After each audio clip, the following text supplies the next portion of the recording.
Gracias, buenos días. Siempre pienso que hoy en día no hay conferencia o reunión decente si no tiene una conferencia de cambio climático. Es así como ya una obligación incluir cambio climático en todo esto, pero por lo mismo creo que es necesario hacer una verdadera reflexión sobre cómo estamos utilizando el concepto, cómo lo estamos manejando y cuánto hay de exageración o cuánto hay de cosas que nos quedamos cortos al hablar de cambio climático. La primera cosa que a mí me viene a la mente siempre es que hoy en día, como maestro que da materias que tienen que ver con clima y con la atmósfera y meteorología, la gente ha llegado a pensar que el cambio climático es lo que vemos todos los días, ¿no? Entonces, después de unos cuantos años de reflexión, monté algunas ideas que les voy a transmitir. Me voy un poco rápido porque, como buen maestro, me extiendo y los alumnos ya quieren salir al recreo y yo sigo hablando, ¿no? Bueno, entonces, ¿yo lo paso o tú lo pasas? Entonces, por favor, sí. Bueno, este es un esquema relativamente conocido de la Organización Meteorológica Mundial, que utilizaba hasta hace unos años, en que decía cómo podemos utilizar el clima. Lo observamos, lo comprendemos y tratamos de hacer pronóstico para de ahí ver cómo le damos información a la gente, analizamos las consecuencias y elaboramos opciones de respuesta, ¿no? Me parecía muy sencillo transitar por este círculo virtuoso, a excepción de que nunca logramos realmente hacer que la gente creyera mucho en los pronósticos del clima, y por lo mismo tampoco facilitábamos buena información ni analizamos las consecuencias. Entonces nos la pasamos todo el tiempo regresando a explicar qué es lo que pasó, ¿no? De haber sabido y de haberlo hecho, etc. Hoy en día tratamos de circular por algo similar, pero pensando en cambio climático. Entonces empezamos con entender, pero empezamos hasta desde detectar qué señales tenemos de que el clima está cambiando, tratamos de entender de qué se trata, para entonces ver qué podría pasar en el futuro. Y aquí ya le empecé a cambiar y no le pongo pronósticos ni escenarios, sino cosas de riesgo. Para tener un diálogo con especialistas, pensar en qué pasaría si hacemos o no hacemos nada y a partir de eso sacar propuestas específicas de lo que se debe hacer. Desafortunadamente en la comunidad persiste mucho de algo que le llamamos el paradigma naturalista, es decir, aquella historia que hace mucho tiempo olvidaron gente como ustedes o gente como los desastrólogos de las ciencias sociales, en que dijeron ya no podemos seguir asociando que la naturaleza es la que nos causa desastres en algún contexto de vulnerabilidad. Pareciera como que no lo hemos entendido muy bien en la parte de cambio climático, ¿no? O sea, todas las explicaciones que ustedes van escuchando siempre es el cambio climático, y parece como algo tan ajeno a nosotros que poco podemos hacer por controlarlo y tendríamos que ponernos de acuerdo con los chinos, con los gringos, con lo que sea, ¿no? Para poder llegar a resolver eso. Y empiezan cosas como, pues aquí dice México ante el cambio climático, ¿qué dice? Mayores lluvias o sequía, ¿no? Como si nunca hubiera habido sequía o algo así, o mayores. O que aquí que la lluvia va a disminuir 30%, ¿no? Y bueno, todo el mundo echa de su rojo pecho lo que les viene la primera cosa a la mente. Hoy hizo frío, pues cambio climático, ¿no? Todo es cambio climático, lo que sigue mejor. Y llegamos a cosas como que hacemos ya asociaciones, ¿no? Por ejemplo, daña cambio climático a cultivos de México. Y digo, pues ni siquiera sabemos si ya estamos en el cambio climático o qué fue el cambio climático. Eso no va a variabilidad climática, ¿no? La peor fue esta, ¿no? Cambio climático traerá 2.9 millones de pobres más a México. Eso sí ya es. Bueno, ese es un resultado de CEPAL, ¿no? Entonces, es algo serio, ¿no? ¿Qué sigue? Entonces, si uno empieza a revisar, por ejemplo, registros en las noticias o cosas que tienen que ver con cosas que a veces consideramos llevan a desastre o tienen que ver algo catastrófico, podemos ver que en estos colores naranja desde los años 70 empieza a haber algo que tiene que ver con calor, con incendios, etc. Pero cuando nos vamos a los años más recientes, lo que empieza a predominar es cosas que tienen que ver con mucha lluvia y con inundación. Entonces la primera cosa que uno se puede preguntar es que está lloviendo más por cambio climático, y por otro lado nos están diciendo que va a llover menos bajo cambio climático. Entonces uno empieza a hacerse pelotas, ¿no? Este invierno que pasó se congelaron las cataratas de Niágara, y ahí nos tienen a todos los científicos atmosféricos tratando de encontrar una explicación por qué, si va a hacer más calor, se están congelando las cataratas de Niágara, ¿no?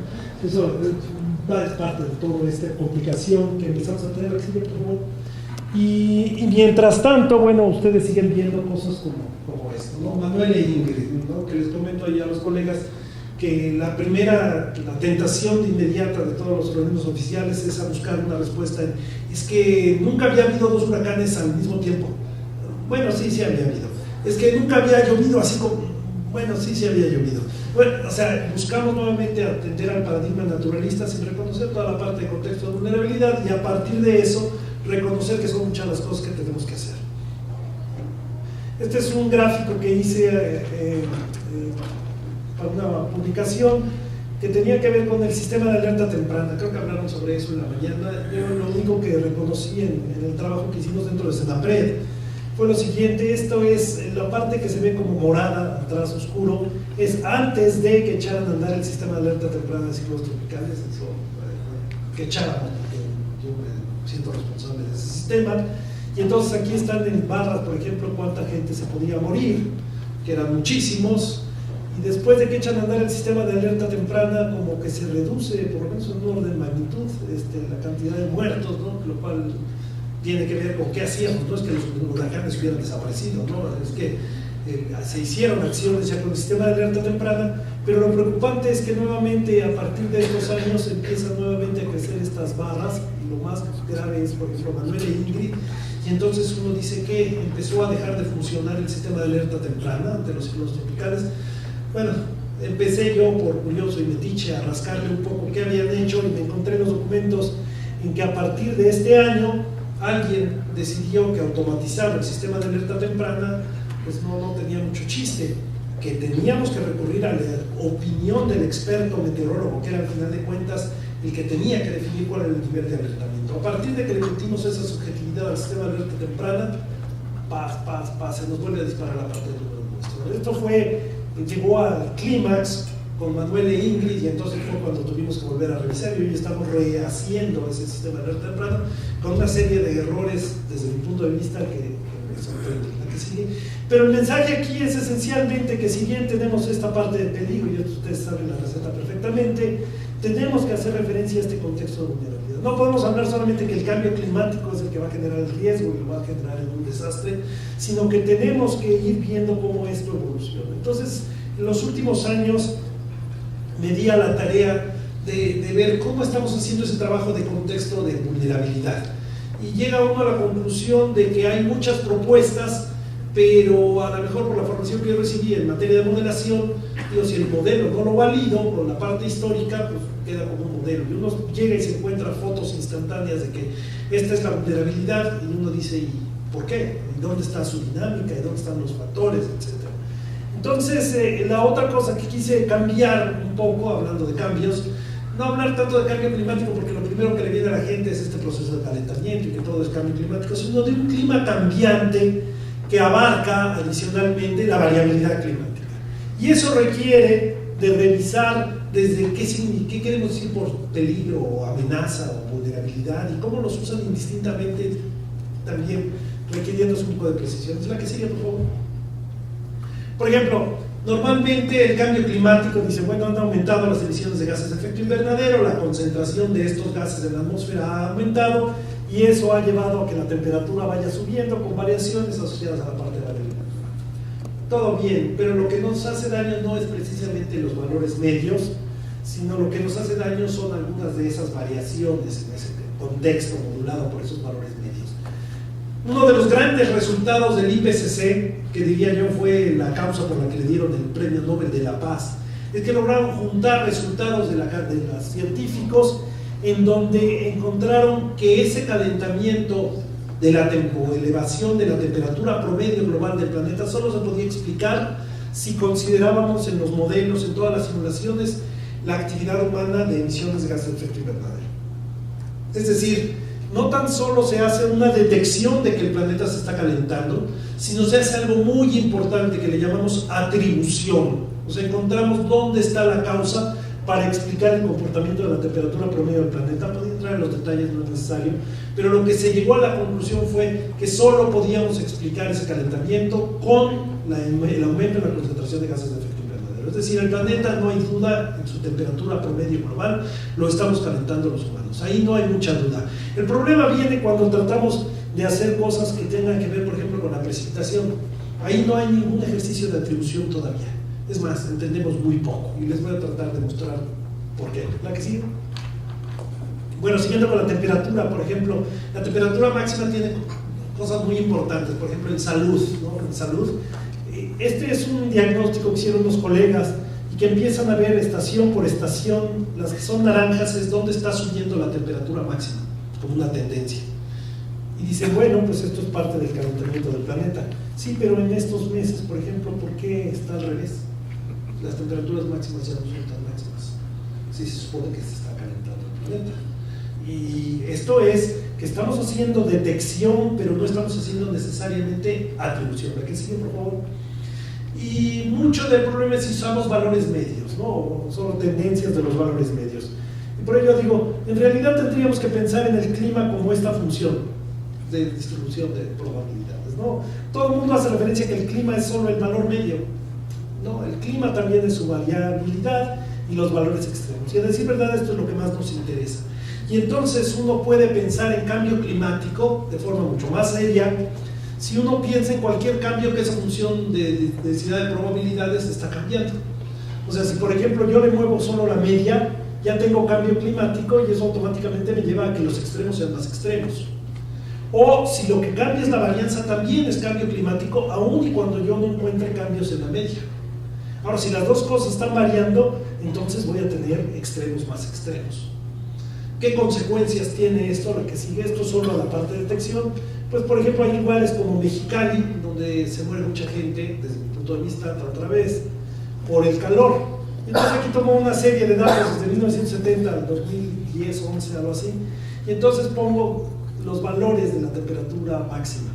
Y lo rojo que indica valores por encima de 40 grados centígrados. Entonces, trato de diferenciar peligro de amenaza, hablando del peligro como la probabilidad de que yo llegue a 40 o más grados centígrados en la temperatura máxima, y de amenaza como el evento específico que ocurrió con 40 o 45 grados centígrados.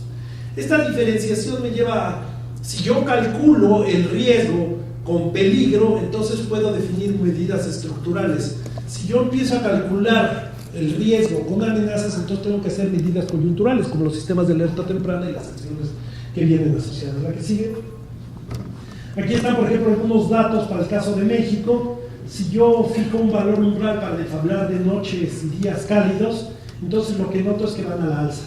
Si pienso en noches y días frescos, por el que creen ustedes que van a la baja. Es decir, sí, efectivamente estamos viendo un proceso de calentamiento. La que regresa una nada más.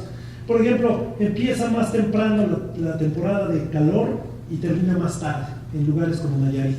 Si ustedes piensan entonces en el apoyo que le da la Comisión Federal de Electricidad por los días cálidos en consumo de electricidad, entonces lo que tiene que comenzar a pensar CFE es si va a ampliar el periodo de apoyo económico para subsidiar el consumo de energía eléctrica en los aires acondicionados, ¿no? Así es la que sigue.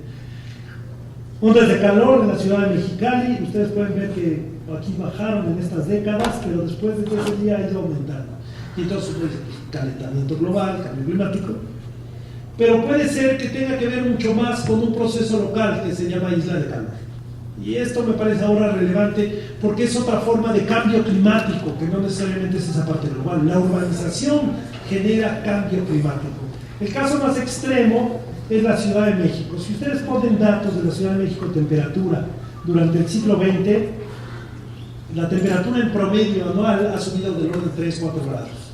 Y entonces uno dice, ¿con qué explico ese calentamiento? Lo explica uno esencialmente con la urbanización. Hicimos un ejercicio de atribución a través de modelos para ver en las últimas décadas dónde se podría calentar más y qué cambio significaría. La otra parte complicada es también esta. Si ustedes ven las lluvias a principios del siglo XX, en promedio andaban como por aquí. Si hoy las ven, está lloviendo mucho más de lo que antes llovía. Y no tan solo que está lloviendo más, sino la forma en la que está lloviendo, que tiene que ver en buena medida con más eventos extremos de lluvia, ¿sí? Y ahí nos hemos metido también a ver si es parte de ese proceso de urbanización lo que induce esas intensificaciones de la parte de lluvia. Si hiciera yo el mismo ejercicio con la parte de funciones de densidad y distribución de probabilidades, encontraría que lo que aumentaría bajo un cambio climático, lo que eso signifique, es que las extremas se vuelven más extremas. Y les voy a dar un ejemplo, la que sigue, por favor. Esta es la parte, por ejemplo, de las lluvias en una estación que es Atizapán. Y aquí lo calculé, la función, esta es la cola solamente a partir de 15 milímetros por día o más, de las décadas 61, 70, 71, 80, 96, 2010. Si yo veo esta distribución, aquí están, ya son muy pocas las probabilidades de que me ocurran esas, estas son la cola de la distribución, pero estas son las lluvias que me hacen daño, ¿no? El drenaje tiene una capacidad 20 milímetros por hora como máximo o algo así. Y entonces lo que encuentro es que la barra en verde crece después del proceso aquel de urbanización hacia el norte de la ciudad, ¿no? Del Valle de México. Y ustedes pueden agarrar casi cualquier estación y van a encontrar que en cuanto se empieza a dar la urbanización, la forma en la que llueve comienza a cambiar. Y hay razones para ello, del orden físico, no voy a entrar tampoco en ellas, pero imaginen ustedes un escenario en el que yo tengo una estación meteorológica en una zona donde va a crecer una ciudad y tengo un registro histórico y digo, ¿cuáles son las lluvias más intensas que puedo detectar? Bueno, pues son de 40 milímetros ya en percentil, 95 o lo que sea muy intenso. 40 milímetros. Ok, entonces vamos a hacerle un drenaje de tales capacidades. Crecemos con esa infraestructura y nos damos cuenta de que en cuanto urbanizamos, entonces la intensidad de esas lluvias intensas se vuelve mucho mayor y el drenaje ya no es suficiente. Entonces los hago que reflexionen un poco de lo que ha pasado en Valle Dorado, en Naucalpan, recientemente, ¿no? La que sigue, por favor. En la Ciudad de México siguen creciendo las tormentas intensas, cada vez es más frecuente. La que sigue. Es curioso, por ejemplo, la línea verde son las lluvias de verano, y le digo a una estudiante que está trabajando, estas son las lluvias de invierno, estas son las de verano las verdes, el total es las barras de naranja. Le digo, hace 100 años, un año de lluvias muy intensas hubiera sido lo que hoy sería una sequía severísima. Sin embargo, ¿cómo construimos esta ciudad? Pues para este clima, pero hoy tenemos este otro clima. Entonces, el contexto del desastre en la Ciudad de México tiene que explicarse tanto por el cambio del peligro como por el cambio de la vulnerabilidad. Aquí están algunos diagnósticos que hacemos. Estas son, por ejemplo, una representación de las lluvias, ¿qué dice? Intensidad promedio de precipitación en México. Este es el percentil 95 de la precipitación, es decir, cuáles son las lluvias intensas por región. Las más intensas son aquí, acá y acá, ¿no? Por el efecto de los huracanes en toda la zona costera. Y si ustedes ven la tendencia de cómo va cambiando eso, notarán que en el país, casi en general, la tendencia es a que cuando llueva cada vez más fuerte. Entonces, sí está lloviendo un poco más fuerte, lo cual es contradictorio, porque se supone que los escenarios que nos pintan dicen que va a llover cada vez menos en México. Y sin embargo, la historia de los últimos 100 años es que está lloviendo un poco más. Entonces es parte de lo que no entendemos, ¿no? Y lo ponemos así como que es nuestra incertidumbre. La que sigue, por favor. Entonces no queda de otra más que meterse a explicar y de dónde salen esos eventos extremos. Y son dos básicamente los culpables o los sospechosos, vamos a llamarles, para no recurrir al paradigma naturalista. Son esencialmente dos los sospechosos de los que producen lluvias muy intensas en diferentes partes de la República. Uno son los llamados nortes, ¿sí? Que tienen que ver con este tipo de circulaciones y este promedio de lluvia, y otros son los huracanes. Y entonces decimos, podemos ver si estos han ido cambiando y cómo podemos explicar sus cambios y cómo podemos explicar el que dejen más o menos lluvias. Es parte de la chamba que hacemos en investigación. La que sigue. Esto es medio técnico, esto es más o menos para explicar que en este planeta se calientan más rápido los polos o las partes de latitudes medias que los trópicos. Eso cambia, si quieren dejarme entrar un poco en la parte técnica, cambia el gradiente meridional de temperatura, o sea, ya no es tan frío el polo con respecto de los trópicos como era antes. Eso cambia algo que se llama la baroclinicidad, y eso va a cambiar las características de los nortes. Para decirlo en pocas palabras, los nortes, que son unas ondas que pasan por aquí, que bajan desde acá hasta la parte de México, van a ser ondas pero más cortitas y van a pasar más rápido, y eso lo que significaría es que dejarían en general menos lluvia. Y eso es consistente con lo que venimos observando muchas veces, ¿no? Y eso tiene que ver con la niña, el niño, etcétera, ¿no? Pero entonces tratamos de irnos al fondo de cómo un proceso de cambio climático realmente puede llevar a un impacto en cosas que nos interesan, por ejemplo, los extremos. Y algunos de ustedes quizá recuerden una cosa que se llamó la plataforma CAP 101 de Pemex en Campeche, la historia de las mandarinas que no pudieron subirse y todo ese rollo. bueno, si entendiéramos mejor esto, hubiéramos hecho mucha mejor meteorología y hubiéramos hecho mucha mejor prevención, ¿no? Se los dejo como comentario. ¿La que sigue? La otra, la que todo el mundo está siempre preocupado y siempre preguntando, ¿qué va a pasar con los ciclones tropicales? Y en el mundo, si contáramos qué ha pasado con los ciclones tropicales en su número, lo que nos vamos dando cuenta es que el número en sí no ha cambiado. Desde que tenemos un verdadero registro de cuántos ocurren, siempre andamos en este rango, y hay variaciones a veces más, pero no hay una tendencia de que cada vez haya más huracanes o cada vez haya menos, ¿no? Es decir, tenemos ciertas dudas al respecto, pero lo que sí sabemos es que de región a región esto puede estar modulado por variabilidad natural. Les voy a dar un ejemplo para el caso de México. Estos son los ciclones tropicales desde 1950, más o menos con estimaciones, en el Pacífico, del lado del Pacífico. Y entonces lo que uno ve es que los que son de categorías 3, 4 y 5 están aumentando, mientras que los de categorías 2 o tormenta tropical, etcétera, van disminuyendo. Lo que esto está diciendo es que es más probable hoy en día que los huracanes alcancen categorías de las elevadas. En el caso del Atlántico y del Caribe, lo que notan es que antes había mucho, luego disminuyó y otra vez volvió a subir. Para los que están metidos en la parte de meteorología, hay formas de variabilidad que son así como oscilaciones. Esas oscilaciones son las que están modulando verdaderamente la actividad de los huracanes en este lado. Aquí parece haber una señal, y él lo dice, bueno, entonces deberíamos estar muy preocupados, ¿no? Hombre, incluso Mario Molina nos alerta que va a haber huracanes categoría 8. Bueno, uno tiene que reflexionar y ver que verdaderamente la parte de intensidad de la escala Saffir-Simpson a la que hace referencia de repente en términos de convertirse o constituirse en peligro para México es relativa, esencialmente con cuestiones de marea de tormenta. Pero lo que realmente nos preocupa de los huracanes y que es lo que uno tendría que llevar hacia allá, la protección civil, por ejemplo, es a considerar cuánta lluvia. Y no hay una relación entre la escala Saffir-Simpson y cuánto va a llover. O sea, puede haber dejado toda la lluvia de este mundo en Chiapas y ser solamente categoría 1 durante 12 horas. Y un huracán categoría 5 a lo mejor pasó tan rápido que dejó mucho menos lluvias que esta. Es decir, no hay una relación entre la categoría y la cantidad de lluvias. Y lo que nos interesa esencialmente es cuántas lluvias van dejando. Y eso es lo que tendríamos que estar trabajando. Para allá es donde estamos empujando el sistema de alerta temprana en un esquema de riesgo con las lluvias que dejan, además de tomar en cuenta, por supuesto, la marea de tormenta para los sitios costeros. La contraparte de todo esto es la sequía, ¿no? Recientemente el país vivió una de las peores sequías que ha tenido historia y la tentación estaba allí, lo vivía así, de todo el mundo. Ya ves, cambio climático, tenemos una sequía pavorosa. Yo dije que nunca había habido sequía en México. La sequía es parte de la variabilidad natural y no hay que confundirla con la aridez. La sequía puede haber en Chiapas o en Tabasco, puede haber sequía, lo mismo que hay en Chihuahua, etc. Le pega más a Chihuahua porque de por sí tienen 3 gotas de lluvia, el que les caigan 0, pues se convierte en una tragedia, ¿no? Pero es parte de todo esto. Entonces hicimos también trabajo, la que sigue, de cómo monitorear, por ejemplo, cosas de la sequía. Esta es a través de los impactos de la vegetación. La vegetación da una señal muy, muy clara de dónde hay estrés hídrico en la vegetación, asociado con esto. La que sigue, por favor.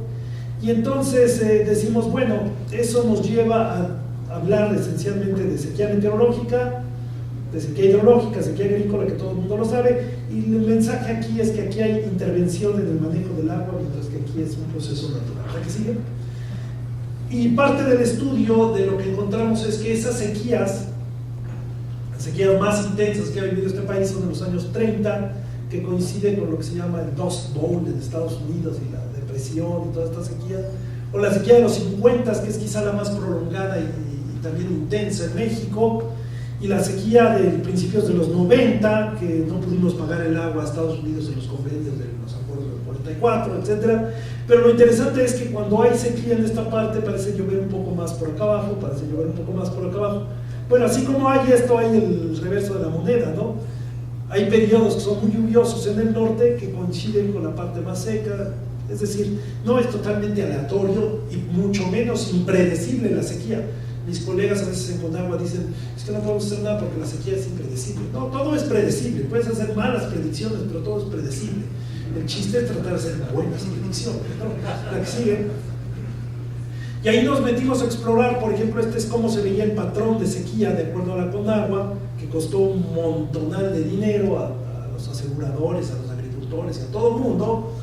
Y entonces comparábamos estos patrones con el patrón tradicional de sequía de este dipolo y tenemos una explicación en términos de cómo está la temperatura del mar por acá, cómo está la temperatura del mar por acá. No voy a entrar tampoco mucho en los detalles, pero vemos que cada vez que coinciden que en el Atlántico es cálido y el Pacífico tiende a ser relativamente frío, Atlántico cálido, Pacífico relativamente frío, llevamos a condiciones mucho más propicias para sequías acá. Es decir, uno podría identificar décadas en las que las probabilidades para sequías en el norte son mucho mayores que otras décadas. Y décadas en que podría ser. Y hay razones físicas también para ello, no nada más es así que me lo encontré y así sale. Incluso podríamos ver que al salir en los años recientes de este periodo frío por acá, empieza a disminuir la intensidad de la sequía. Entonces hay relaciones que nos pueden ir viendo para darle previsibilidad a la que sigue. Nada más lo pongo porque la tentación de decir es que las sequías son cada vez más intensas, cada vez más severas por cambio climático. Bueno, aquí hay un artículo de una revista relativamente prestigiosa que se llama Nature y que dice, no hemos encontrado realmente que la forma en la que ocurre la sequía se haya cambiado significativamente. Rápidamente, la parte la que no soy especialista, pero que me he tenido que meter para tratar de darle sentido a muchas de las explicaciones. La parte del contexto de vulnerabilidad, la que sigue. O sea, si uno revisa, por ejemplo, qué es lo que genera esto, entonces empezamos a ver desde todos los registros históricos recientes, y la mayoría habla de inundaciones, ¿no? Y entonces la primera cosa es que todo el mundo hablaba de peligro de como peligro. No, les digo, las inundaciones ya son el desastre de lluvias muy intensas de una manera de tomar como. ¿Y cómo lo abordamos? ¿O cómo se aborda tradicionalmente en materia de cambio climático? Cuando me invitan a proyectos y dicen, es que queremos hacer el plan sobre cambio climático para el estado X, o queremos hacerlo para el sector X, etc. Y entonces lo que te vamos a pedir es que nos hagas escenarios de cambio climático. Lo primero que pide todo el mundo es escenarios de cambio climático. Es casi como que, dime cómo va a ser el clima de aquí a 50 años. Y digo, pues yo creo parecido al de ahora, pero lo más seguro es que quién sabe. Porque no tenemos capacidad de hacer pronósticos en esas escalas de tiempo. Con trabajos lo hacemos para una estación. Lo que se hacen son, cuando muchos ejercicios de sensibilidad de qué podría pasar con el clima, cuando uno de los muchos forzantes que determina el clima es alterado, en este caso el forzante que llama radiativo. Entonces, lo que hace la gente tradicionalmente es que toma esos escenarios de algún lado y dice, ya ves, dice que va a llover menos, entonces, ni para que hagas una presa. Y digo, no va por ahí. En África, por ejemplo, en Etiopía, dejaron de invertir en cosas de la sequía porque los escenarios del IPCC decían que iba a llover más. Dijeron, ya para qué le invertimos si va a llover más. Entonces hay una mala interpretación de todo esto para llegar a las salidas. Entonces lo que aprendimos de varios colegas es que lo que uno tendría que hacer para prepararse a cambio climático, si realmente uno está preocupado, es primero reconocer que los modelos que usamos, los que hacemos climatología, si son malos en algo, son en la parte de lluvias. O sea, desde mi punto de vista son maravillosos, pero no tanto como para hacer pronósticos a 20 o 30 años, ¿no? La primera cosa. La que sigue. Y entonces tendríamos que pasar a saber realmente por qué el que llueva más o el que llueva menos nos hace daño. Y no tan solo de forma cualitativa, sino algo en lo que yo insistía es que tendríamos que hacerlo cuantitativamente. ¿Y por qué cuantitativamente? Porque a la hora de invertir recursos para lo que se llama adaptación al cambio climático, tendríamos que priorizar quién va primero. Si solo lo dejamos así abierto, pues el que traga más salida, ¿no? El que más pinole, el que come más pinole traga más salida. No, estoy como el Chavo del 8, pero bueno.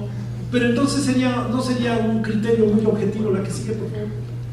Y entonces dijimos, bueno, piénsalo de forma muy simple como modelos, ¿no? O sea, uno puede caracterizar a la amenaza con una serie de algún parámetro meteorológico, por ejemplo, percentil, cómo va cambiando el percentil 95 de la lluvia año con año, pero tienes que dar también una idea de cómo esta parte de factor vulnerabilidad es dinámico, multifactorial, todo lo que se exige, por lo menos en los años recientes. Y entonces, a lo mejor el riesgo ha ido creciendo porque la vulnerabilidad es la que ha ido creciendo aún sin cambio climático. Y entonces por eso tienes este aumento en la actividad de desastres. O podría ser que lo que ha ido cambiando efectivamente es el clima y que la vulnerabilidad no ha cambiado, pero esto te explica por qué el riesgo va para arriba y por qué, o los dos son los que han estado cambiando. parte del reto es cuál, en qué medida explicamos uno y lo otro. La que sigue, por favor. Si nosotros pudiéramos hacer ese ejercicio, entonces podríamos extrapolar esa función de tendencia de vulnerabilidad y ver en qué contexto se presentaría o mucha lluvia o poca lluvia y tratar de sacar un escenario de impacto. Y entonces la aproximación parte de la vulnerabilidad dice, bueno, pero si son malos los pronósticos del clima, pues imagínate los de vulnerabilidad. Pero la pequeña diferencia es que nosotros podemos intervenir en cómo queremos que sea la vulnerabilidad a futuro. Y allí es donde entra la adaptación, o la no adaptación, o la mala adaptación incluso. ¿La que sigue? Entonces hacemos un ejercicio preguntando vulnerable a qué. No puede ser vulnerable al cambio climático, tiene que ser vulnerable a las lluvias intensas o al calor intenso, etc. La que sigue, o vulnerable quiénes o qué, definir bien el objeto de estudio. Y finalmente por qué. Y nos construimos un esquema en el que tratamos de ir aplicando cierta lógica hasta construir un modelo de vulnerabilidad que evaluamos a través de la evaluación del riesgo, y con ese riesgo tratamos de explicar entonces los desastres recientes. La que sigue, por favor, que es básicamente lo que hacen ustedes, y entonces tener algo cuantitativo. La que sigue, y aquí hay un ejemplo. Este es lluvias de verano, de todo el verano en Oaxaca. Por ejemplo, están las barras azules, lluvias en junio solamente. Aquí hay dos periodos secos, este es del 82, este es del 94 y este es del 97. Y aquí abajo lo que graficamos es el porcentaje de siniestralidad, que es en la línea azul, en maíz de temporal de Oaxaca, o la productividad, que es casi inversa a lo que vamos viendo en términos de siniestralidad. Y lo primero que se pregunta, bueno, esta sequía fue menos intensa que, por ejemplo, ¿cómo es? Bueno, iguales sequías, ¿por qué una me da gran siniestralidad y otra ya no? Me da más productividad y menos siniestralidad. O sea, si la amenaza es la misma, ¿por qué resulta que entonces el impacto fue diferente? Porque el contexto de vulnerabilidad es diferente. Y lo construimos ese modelo de vulnerabilidad tomando muy en cuenta el contexto económico. Por ejemplo, para la agricultura es clave cuál es el contexto de inflación y de cosas así. Y eso es lo determinante. Entonces uno dice, bueno, si yo pongo más sequía, pues lo que me importa es no tener un contexto económico adverso para que aún con la sequía no me vaya tan mal. ¿Que sigue? Y entonces comparamos los modelos, la alta frecuencia la explica la amenaza y la baja frecuencia el contexto de vulnerabilidad. Y entonces podemos explicar con este modelo cómo se comporta uno del otro. La parte importante, valida el modelo. Si el modelo de riesgo no te explica los desastres recientes, entonces reconstruye tu modelo de vulnerabilidad. Ya me lo voy a pasar rápido. Son incendios forestales, es la que sigue. Nada más les doy un ejemplo, pasa la que sigue. Este es Coahuila. Coahuila se volvió famoso en 2011 porque se les quemó hasta la chimenea. Aquí están diferentes usos de suelo, aquí nos fijamos en aquí están las probabilidades de que temperaturas muy elevadas. La que sigue, por favor. Y la que sigue, vamos a irnos rápido. Lo que les quiero mostrar es esto que está enmarcado en verde. Es un área natural protegida administrada por la Comisión Nacional de Áreas Naturales Protegidas. Lo de afuera está administrado por la Comisión Nacional Forestal, CONAFOR. Los puntos asociados con los incendios, a pesar de que el paisaje es similar y de que la anomalía climática es la misma, parece que no pueden entrar porque aquí hubiera como una barda. ¿Cuál es la barda? Bueno, que la gestión para prevenir incendios es mucho más eficiente que afuera. Es decir, el contexto de vulnerabilidad es lo que determina, no solamente la amenaza, como muchos han querido poner, que con cambio climático se va a quemar todo el bosque de México. La que sigue, por favor. Podría seguir con cosas de salud. Por ejemplo, este es el diagrama tradicional del índice de confort para estimar cuándo se puede morir alguien o qué tipo de impactos puede sufrir por episodios de calor. Pero está construido para personajes como Eduardo, ¿no? Altos, fuertes, rubios, ojo azul, etcétera, ¿no? Y sin embargo, los que trabajan en Mexicali, pues no tienen nada de eso, se parecen más a mí, a lo mejor, la que sigue. Entonces vemos, por ejemplo, tendencias, me lo voy a saltar también más rápido, la que sigue. Y entonces cuando uno empieza a comparar quiénes son los que históricamente, de acuerdo a los datos de la Secretaría de Salud, se mueren por ondas de calor, resulta que son los hombres de 20 a 40 años en esas ciudades, o en Hermosillo. Y uno dice, ¿por qué no se deberían morir más los viejitos y los niños a lo mejor? No que se deban no es lo que nos vende más la idea. Bueno, resulta que la gente que trabaja después de la 1 de la tarde en zonas agrícolas y cosas de ese estilo, o en las calles a la hora en que la temperatura se vuelve máxima y son inmigrantes, ¿sí? Entonces el contexto es lo que determina mucho de lo que pueda pasar. Si ustedes comparan Mexicali con Caléxico, las características de la gente que se muere son contrastantes. En Caléxico se mueren efectivamente los viejitos, pero porque allí hay una ley para la agricultura que no pueden trabajar los agricultores después de la 1 de la tarde. Del lado mexicano no hay tal cosa, ¿no? ¿La que sigue?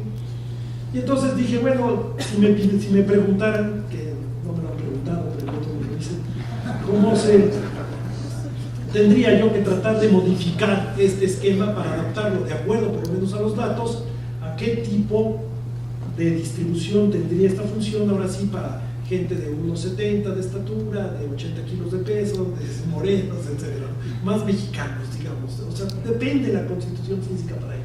La que sigue ya creo que con eso ya. El mensaje es esencialmente que en años recientes mucho de lo que se ha hecho es poner al cambio climático alrededor, como el eje de todo. Y alrededor de eso lo hemos construido de una forma como si fuera el paradigma naturalista del futuro, ¿no?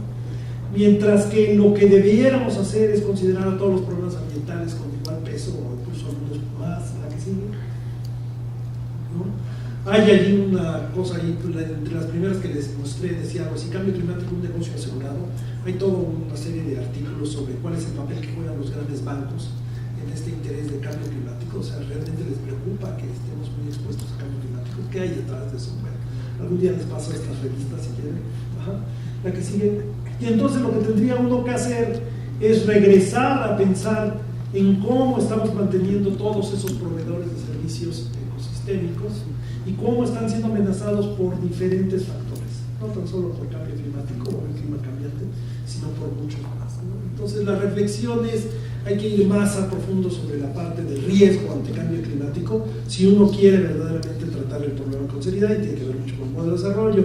Me gustó esto de que a ver si mediante los seguros podríamos hacer ordenamiento territorial, reducir exposición, etcétera, etcétera. Y con eso termino, creo que queda una, pero ya es más para el folclore. Gracias.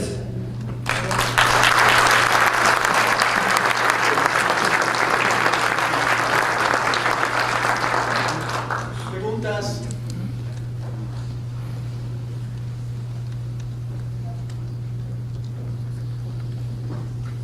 En todas tus gráficas manejas datos de más o menos de 1900 a la fecha, pero bueno, hay datos desde hace muchísimo tiempo, ¿no? Llueve desde que... Sí, lo que no hay son datos. Gracias. Entonces, ¿no será que si agrandamos nuestro panorama en los datos, la historia de los últimos años sea una variación natural de lo que ocurre normalmente en el mundo? Es probable. ¿De qué nos espantamos? En la parte, bueno, el gran problema con esto es que uno puede estimar condiciones, por ejemplo, de temperatura a través de otras cosas que se llaman indicadores o proxies, ¿no? Que les llaman. Y entonces podríamos extender estimaciones de la temperatura global del planeta de los últimos 10.000 años. Y tienes razón, ha habido periodos incluso más cálidos que los que ahora estamos viviendo. La gran diferencia es que el proceso en el que esto está ocurriendo es del orden de décadas. No es como antes, que ocurría gradualmente en miles de años, sino que ahora en el orden de un siglo, ¡pum!, le subimos casi 1 grado a la temperatura promedio global del planeta, y muy pocos sistemas tienen esa capacidad realmente de ajustarse para vivir en este nuevo esquema, ¿no? El modelo de desarrollo que construimos para la agricultura, para la energía, para muchas cosas, tiende ahora a verse cuestionado, ¿no? O sea, si le cambiamos el clima, le cambiamos las reglas del juego. Ayer me escribió una periodista y decía que ¿alguien conoce esa chiquita banana? ¿Sí? Que venden en Estados Unidos. Las cultivan en Panamá y en Costa Rica, y entonces la chiquita banana está muy preocupada porque entraron en un periodo de sequía y los escenarios de cambio climático, con sus incertidumbres, dice que va a llover menos. Y entonces por primera vez en esas regiones le están teniendo que meter riego al cultivo de banana, por lo menos en años recientes. ¿Cuánto va a costar eso, no? ¿Cuánto va a subir el precio de la banana si le tengo que poner riego? Entonces uno empieza a ver realmente si eso es una variabilidad natural, si eso es una tendencia, y empieza uno a jugar, pero de que va a tener un impacto, pues puede tener un impacto, ¿no? Yo soy un creyente del cambio climático, a pesar de que critico a los que hacen extrapolaciones de lo que nos vamos a morir mañana, por ejemplo. Yo quisiera hacer más bien un comentario, creo que no podría estar más de acuerdo ideas que ha dado el doctor Magaña. Me encantó esta diapositiva de no poner el cambio climático en el centro del análisis, sino a nosotros en el centro del análisis, y afuera del cambio climático y muchas otras cosas. Ahora, y sobre eso quisiera, en el medio, digamos, en el mundo de los aseguradores, quisiera yo ofrecer unos datos que confirman lo que nos dijo el doctor Magaña, ¿no? Pues si vemos las gráficas de pérdidas por desastres naturales, así económicas, en dinero, digamos, observamos un crecimiento casi exponencial, es escalofriante, ¿no? Y desde luego está el cambio climático, las pérdidas están yendo para arriba. Bueno, basta dividir esas pérdidas entre el monto de lo que hemos puesto, por ejemplo, medido de diferentes maneras, como el Producto Interno Bruto general del mundo, o como las sumas aseguradas, o las primas pagadas, y observamos que se va el crecimiento exponencial, y de hecho en muchos sectores del mundo observamos un decrecimiento, es decir, está habiendo pérdidas más chicas como fracción de lo que poseemos, lo cual se explicaría con buena ingeniería, ¿no? Solo que cada vez poseemos más y cada vez tenemos las cosas en peores sitios, ¿no? Ya se nos acabaron los buenos terrenos, ahora entonces nos vamos a los cauces del río. Entonces no tiene nada que ver con el cambio climático, tiene que ver con que tenemos más cosas y tenemos un uso del suelo mucho más deficiente que antes, ¿no? Entonces eso está claro también en el mundo de las pérdidas a la industria aseguradora, ¿no? No tiene nada que ver el cambio, o por lo menos no es la explicación obvia, directa. El problema es que eso, que nos parece ahora tan obvio, no está en el discurso de todos los que nos hablan de lo que hay que hacer en el cambio climático, ¿no? O sea, esa parte de que el modelo de desarrollo no está bien definido, no está regulado el crecimiento urbano, no está regulado el aprovechamiento del territorio, eso no aparece, ¿no? Porque, digo yo, mientras la parte del peligro, los cambios en el peligro son algo casi abstracto, ¿no? Son los chinos y son los gringos, en la parte del territorio y el uso que hacemos en la creación de vulnerabilidad tiene nombre y apellido, y eso es lo que pasó con Manuel e Ingrid, ¿no? Cuando le empezamos a poner nombre y apellido los podíamos casi ver, eso no, ya no gusta tanto.